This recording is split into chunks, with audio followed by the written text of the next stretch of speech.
السلام عليكم ورحمة الله وبركاته. أهلا وسهلا فيكم حبايبي المتابعين. بتمنى هيك إن شاء الله من كل حدا بيشوف الفيديو، بتمنى هيك إن شاء الله الفيديو يعجبه. ما تنسوا تعملوا لايك يا جماعة، تشيروا الفيديو لحتى يوصل لأكبر عدد من الأشخاص ويشوفوه. طبعا مثل ما انتم شايفين نحن بطريقنا للبحر، بما إنه الدنيا صيف، فالمتنفس الوحيد للشعب الفلسطيني والشعب الغزي اللي هو البحر. فرح ناخدكم اليوم هيك على البحر، رح نفرجيكم البحر. كتير ناس كانت عايشة بغزة فطلعت لضفة أو مناطق تانية ما فيها بحر، فاشتاقت لبحر غزة. بتمنى بهذا الفيديو تشوفوا بحر غزة، تسترجعوا الذكريات تبع زمان. نبلش الفيديو بالصلاة على سيدنا محمد. اللهم صل وسلم وبارك على سيدنا محمد عليه أفضل الصلاة والسلام. طبعا هون عيوش أبوها ماشيين ماسكين الأغراض، عيوش ماسكة ألعابها وماشية. طبعا المنظر كان كتير رائع. نحنا رحنا مثل ما انتم شايفين الجو المغرب، كان البحر ملان ناس، يعني ناس ما شاء الله كتيرة، وكمان كان البحر عالي. هون عيوش بتجري ورا أبوها مع هالألعاب. أنا وقفت أصور لكم اللي هو المكان. طبعا هو على خط سير سيارات. بصراحة أنا بخاف على عيوش من هذا المكان، يعني دائما لما بنطلع على البحر بضل خايفة إنه هي تجري له قدام السيارات. طبعا أنا بحب كتير منظر الغروب، واكيد اغلب الاشخاص اللي بيشاهدوا الفيديو هاد عندهم نفس الشعور ان هم بيحبوا الغروب او وقت الغروب على البحر. عن جد كتير رائع. ناس مثل ما انتم شايفين كانوا كتير ومتجمعين، كانوا الصغار بيسبحوا، بس كان الموج عن جد عالي كتير، لدرجة انه كان بفوت على المعرشات اللي موجودة على البحر.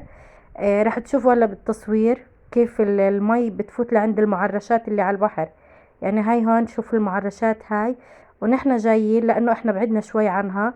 كانت المي بتوصل لعند المراجيح اللي موجودة داخل المعرجات، اذا انتم شايفينها. فعن جد كان البحر كتير عالي. عيوش سبحت هي وابوها، وما كنت حابة ابدا انهم يسبحوا. بعد هيك ابوها لعيوش اخذ التليفون وصور موج البحر. انا ما بحب افوت بالبحر، بس بهذا اليوم ما بعرف شو الجرأة والشجاعة يلي خلتني افوت مية البحر. طبعا احكي لكم ان شاء الله هيك لقدام شوي بالفيديو راح احكي لكم انا شو اللي بخليني انه انا ما افوت البحر او ما بحب مية البحر. صار موقف زمان معي وانا صغيرة، راح احكي لكم اياه. تابعوا معنا بالفيديو. لا تنسوا الصلاة على سيدنا محمد، ادعوا لنا دعوة حلوة. راح اترككم مع صوت البحر، تستمتعوا هيك بصوت الامواج تبع البحر. يلا معنا.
Vabbè.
وبعد هيك ما استمتعتوا بصوت البحر، تعالوا لنشوف شو جبنا أغراض معنا على البحر لنتسلى فيهم. طبعا المكسرات، بذر عين الشمس وفستق وبذر قرع، أو بذر اليقطين وبذر بطيخ. جبنا بسكوت الكراكر، عصير برتقال وعصير عنب صغير لعيوش، وهاي مي باردة لأنه الجو كمان صيف وحامي. جبنا كمان هاي قطع الكيك، بس طبعا هذا الأكل أغلبه رجع على البيت. يعني بتعرفوا الواحد لما بيروح على أماكن مثل هيك ما بياكل كتير. طبعا هاي معجنات جبناها من مخابز الياجزي. طبعا هاي اجتني هدية فاحنا اخذناها على البحر، يعني كنا ناويين انه احنا نطلع على البحر، فلما اجت حكينا بناخدها معنا. طبعا انا عجبوني الاشياء يلي جواتها، بس بصراحة اللي هو المعجنات اللي بالجبنة كانت الجبنة كتير قليلة، يعني لو يكتروا الجبنة بيكون احسن. يعني بنعملها بالبيت بتكون الجبنة ما شاء الله يعني فيها بركة.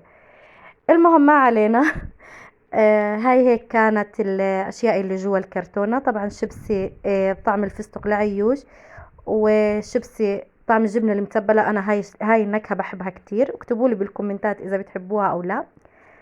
بعد هيك عيوش فردة الالعاب تبعونها اللي هي كانت شحن البحر، معها اللي هي الجردل والمجرود والكحاشة. هاي احكوا لي شو بتحكوا عنهم هدول بالكومنتات. قعدت تلعب فيهم، بس قبل ما تلعب راحت سبحت بالبحر. ما سبحت، هي راحت على اساس توقف بالبحر مع ابوها، بس يعني ما بعرف كيف اجتني مبلولة كلها من راسها لرجليها. لانه بصراحة كانوا هم واقفين على شط البحر، بس الموج كان كتير كتير عالي. يعني بصراحة كان صعب انه الاطفال يسبحوا بهيك وضع لحالهم. المهم تعالوا احكي لكم على قصتي مع البحر وشو اللي خلاني انه انا اكره البحر من طفولتي. هاي اول شي صلوا على سيدنا محمد عليه الصلاة والسلام. بزماناتي كنت انا وبنت خالتي مع اهلي، طبعا خالتي وامي. طلعنا على البحر ونحن صغار. المهم انا وبنت خالتي كنا تقريبا بالصف الثالث او الرابع ابتدائي. ما بعرف اذا هي بتشوف الفيديو او لا، بس لو بتشوف الفيديو رح تتذكر هذا الموقف.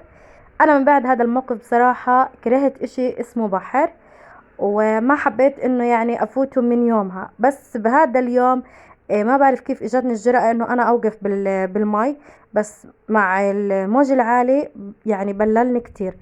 المهم كنا واقفين انا وياها بنلعب على الشط، وتقريبا كان الموج عالي مثل هيك، بس كنا صغار ما بنعرف اذا عالي او لا. كنا بنلعب في المي، اجت موجة كبيرة وغطتنا. المهم هلا انا طفلة، يعني هو الطبيعي انه الواحد يسكر تمه وعينيه لحد ما يطلع من الموجة. انا ما عملت هيك. انا على طول وانا بنص المي صرت انادي على بنت خالتي انه هي كانت معي، فصرت انادي عليها باسمها، فالمي دخلت جوات زوري. المهم ما طلعت من المي، مش شايفة حد قدامي، حاسة زوري مجرح من المي المالحة. المهم طلعت لاحكي لامي، اللي هي امي بتاكل برتقال، فاعطتني جزء هيك او اللي هي قطعة برتقال. اكلتها، فشوفوا عاد كيف الوجع تبع الزور، انه مي مالحة دبحت زوري، وبعد هيك اكلت برتقال. فشوفوا يعني شو صار فيي. من هداك اليوم لليوم تقريبا كنت بصف ثالث او رابع ابتدائي، لليوم عمري 30 سنة اول مرة افوت البحر من يوميها. وما افوت كتير، بس انه اوقف بالبحر هيك وقوف. فعن جد يعني من هداك اليوم صار عندي فوبيا من اشي اسمه بحر. فما بحب انه انا افوت بالبحر او افوت آه، زي الناس اللي بتسبح، مع انه نفسي هيك انه انا اسبح بالبحر، بس خايفة بصراحة، عندي فوبيا كبيرة من هيك موضوع. المهم اي حدا فيكم صار معاه موقف بطفولته او كبروا بالبحر، يا ريت يكتب لي بالكومنتات واحكوا لنا لحتى نشوف شو المواقف الظريفة اللي صارت معكم او مواقف ازعجتكم بالبحر. بتمنى هيك ان شاء الله الفيديو يعجبكم. تابعوا معنا. هلا عيوش رح تلعب العابها بعد، طبعا ما غيرنا عليها. هون كان في جمال ماشية، في كان ناس بتطلع عليهم. آه، منظرهم عن جد كتير حلو. عيوش كانت حابة تطلع، بس أنا خفت إنه أنا أخليها. طبعا غيرنا على عيوش بعد ما راحت على المي، وهلا بدها تلعب ألعابها. ما بعرف إذا الصوت واضح لكم من صوت البحر ولا لا. شو بتعملي عيوش؟ بلعب. تلعبي؟ تعبي رمل؟ يلا.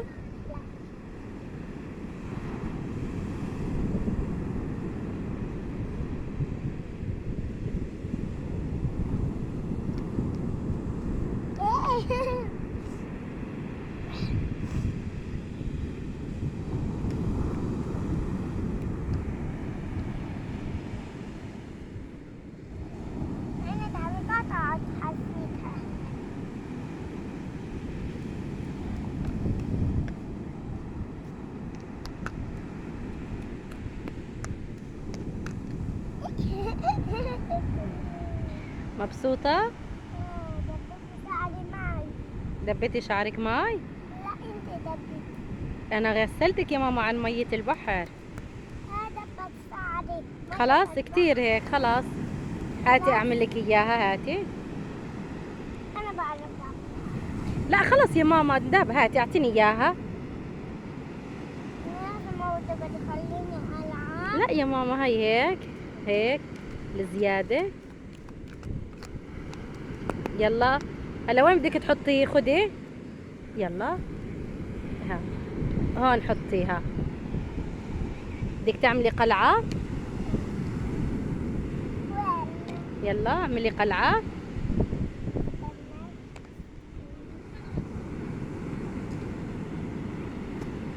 يلا يا ماما هاي عبيناها. يلا. ثواني ثواني استني. انا بعرف بعمل انا. يلا اعملي. خلاص. خلاص هسه هاي ايه؟ ليك قلعة.